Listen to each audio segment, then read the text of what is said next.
So if you've seen some of my previous desk setup videos, you'll know that I've got two desk setups in this room. And a couple of weeks ago, I uploaded a video going through some of the upgrades I'd made to the other desk, where I replaced my IKEA desk with a sit-stand desk. And after I did this video, the company Vernal reached out to me. So in this video, I'm going to show you how I've upgraded my second desk setup. This brand new Vernal desk setup includes a brand new sit-stand desk, a new monitor shelf, and some new peripherals. And I'm really happy with how it's turned out. So in this video, I'm going to go through my second 2024 desk setup.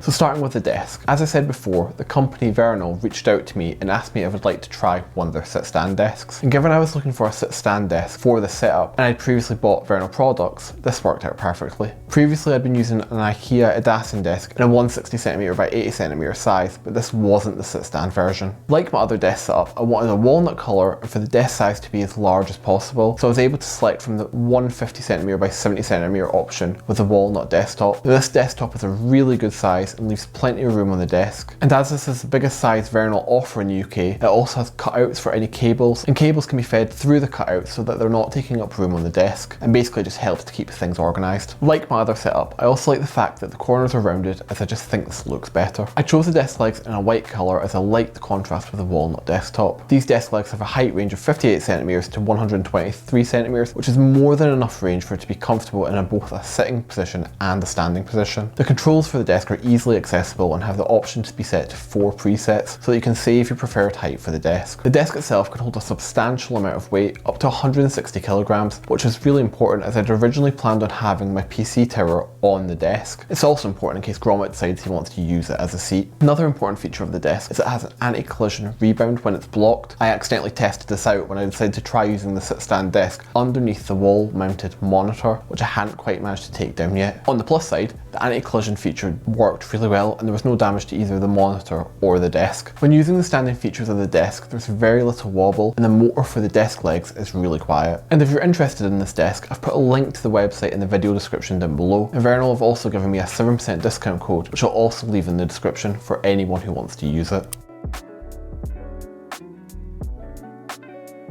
Now before I started assembling my new desk, I had to take down my old IKEA one and remove everything that was on the desk. Thankfully, this wasn't too difficult. And also, because IKEA have a buyback scheme for IKEA products which have been used, I actually got some money back for the desk. And because IKEA want you to return the product built up, all I had to do was remove the desktop from the legs and then take it back to IKEA in the 2 parts. And this saved me from having to disassemble it properly. The Vernal desk itself is actually pretty straightforward to assemble. One of the things I actually really liked about the desk is that they've pre-attached part of the desk frame into the underside of the desktop. This means that you don't actually have to directly screw the legs into the desk, which can be a bit fiddly and annoying. They also have this locking system in place, which is used for their desk legs so that it secures really easy when you're trying to set it up. The instructions are all pretty simple and it doesn't take long to set up at all. The desk itself also comes with an inbuilt cable management tray, which again is really simple to install. It makes it really easy to run an extension cable into the cable management tray, which then keeps the cables neat and out of sight. Vernal is also supplied an integrated drawer keyboard tray which is just screwed into the base of the desk. This drawer can then be used for storage of items that you don't want to be seen on your desk, or if you want more room on the desktop, you can use it for your keyboard and mouse. And you can do this by folding down the front of the drawer so that you can have easy access to both the mouse and the keyboard. Once the desk was all set up, it was easy enough to move it to where I wanted it in the room.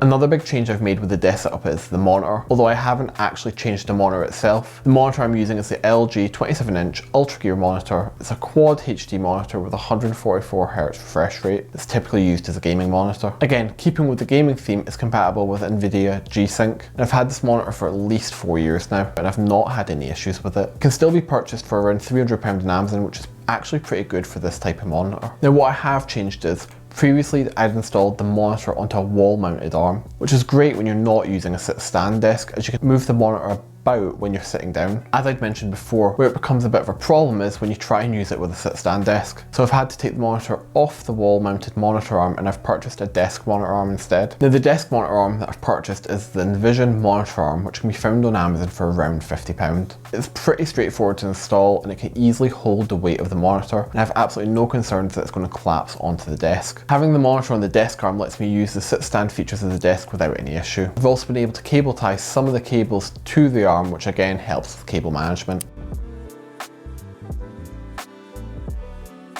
main PC running this desk is the Fusion Bandit PC from Chill Blast, and it's actually quite old now. It was purchased from Chill Blast around 6 years ago. Nowadays, Chill Blast offer a whole range of custom PCs, whether that's for gaming or for using it with business, but this PC was originally purchased as a gaming PC. Like I said before, we've had it for a little while now, and when we bought it, it was a decent gaming PC, but it hasn't been upgraded in ages, so it's now starting to show its age. It's got an AMD Ryzen 7 processor, and it does still work relatively well. This means that as the desk moves up and down, the cables aren't going to get accidentally tangled or accidentally pulled out the back of the PC. Now, something that I wanted to get for the PC was a PC stand. Vernal offer this really good CPU holder which attaches to their sit stand desks. Unfortunately, the CPU holder was out of stock and it won't be back in the UK until July. We'll have to wait to get hold of it until then. For now, I've purchased a cheap CPU stand for the PC which sits right under my desk. This does make cable management a bit tougher as I've had to leave enough cable length at the back to use the sit stand function on the desk. When I get hold of the CPU holder that attaches to the desk, this should no longer be a problem.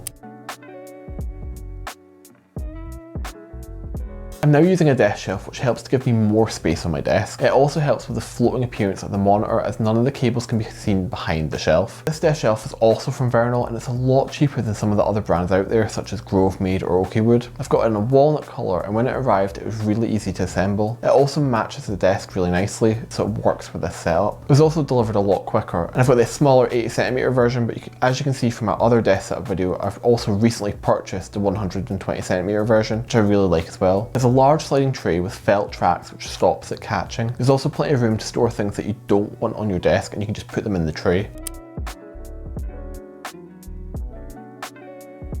Either side of the desk shelf I have the Edifier S350dB Bluetooth bookshelf speakers, which also comes with a subwoofer which sits on the floor. I wanted some speakers that were of a reasonable quality and would go well with the desk. A really good set of multi-purpose speakers which goes well with a gaming PC. I've got both of them on these 7-inch speaker stands that I got from Amazon which cost around £40, and this raises the speakers up at a slight angle, essentially so the speakers are facing me. They have treble, bass and volume controls on the side of the speakers, and they also come with a controller to adjust the settings. We've had these speakers for a while now and I have no plans on changing them anytime soon. Keyboard used in the setup is the same Logitech G910 Orion Spectrum RGB mechanical keyboard which I had last year. It comes with Romer G tactile mechanical switches, and these switches aren't customizable, but if you do like RGB lighting, the keyboard offers a great range of options. As it's a keyboard aimed at gaming, it does feel a bit plasticky, and it is a wired keyboard which is useful if you're into gaming. However, it does mean there's a cable running across the desk. Now, the mouse I've actually started using for the setup is the Keychron M6 mouse. I'd recently purchased it for my other desk, but I really like it and I also wanted to use it with this setup. Initially I wasn't too sure about it as I was concerned about the mouse's battery life. However, you really do notice the precision with this mouse due to the 1000Hz polling rate. Keychron have also just released an updated version of this mouse which increases the polling rate from 1000Hz to 4000Hz. The only drawback that I can see for this mouse is the battery life. The battery life isn't great and you do have to keep charging it. However, given it's got a much higher precision rate, I do actually really like the Keychron M6 mouse. The desk mat I'm using is the Nordic cork leather desk mat, which again can be purchased from Amazon. It's got a black vegan leather top and a cork underside so it doesn't move on the desk when you're using the keyboard. It's relatively cheap and can be purchased from Amazon for around £30. It does come in a bit of a weird size of 89cm by 43cm, but it does work with this desk.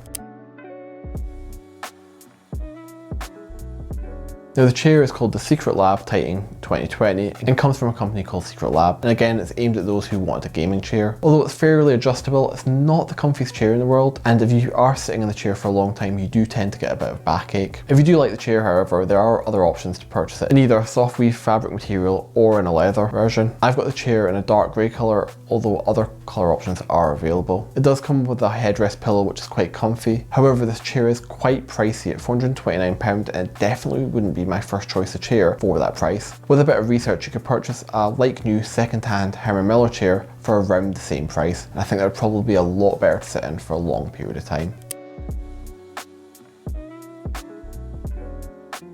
So the main source of light for this desk is the Philips Hue light strip, which is coiled onto the back of the monitor. I kind of wish I'd purchased a Philips Hue light bars for this monitor and put these on the back of it, as they're just a bit easier to attach to it. I do really like the Philips Hue lights and do have quite a few of them in places within this room. To do this though, you need to make sure you purchase a Philips Hue bridge, and then you can adjust all the light settings with the app on your phone. It just makes it a bit easier to use. The light strip does provide a good amount of light, which is reflected off the wall behind the monitor. I like setting the background to a sort of warm orangey colour or a natural light, as I'm not a big fan of RGB lighting.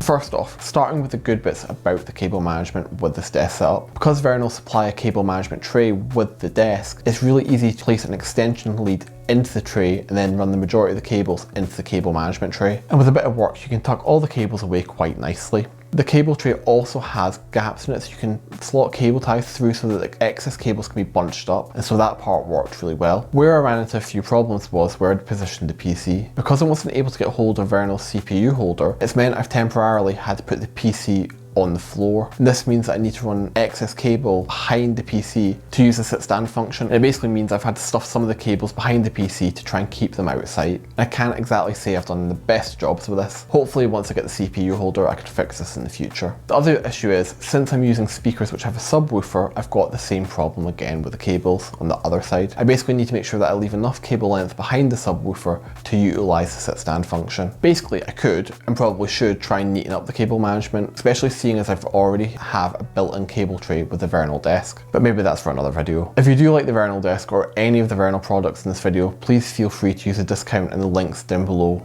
in the description. If you have liked my newest version of the desk setup, please give it a like and subscribe to my channel, and I'll see you in my next video.